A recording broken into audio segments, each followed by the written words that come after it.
j'ai fait la connaissance d'Étienne. Il était juge spécialisé dans les questions de surendettement et il s'est mis à me raconter dans le détail comment marchaient toutes ces histoires de surendettement, y compris dans des détails juridiques extrêmement techniques. Et au fond, je me suis fait une joie d'essayer de donner forme littéraire à ça. Et j'avais envie de montrer à quel point c'était passionnant. Ce qui veut dire qu'il a fallu que d'abord je commence à me passionner moi pour ça et travailler à rendre ça passionnant pour le lecteur.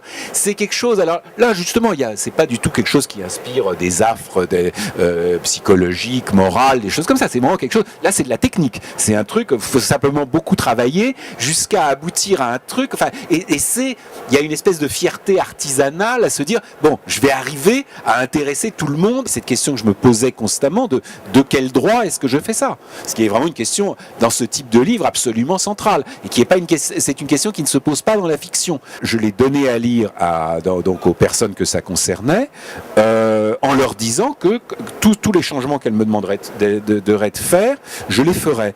Alors mon éditeur était très effrayé par cette perspective en me disant, tu sais que il va rien en rester de ton livre, et c'est pas du tout ce qui s'est passé.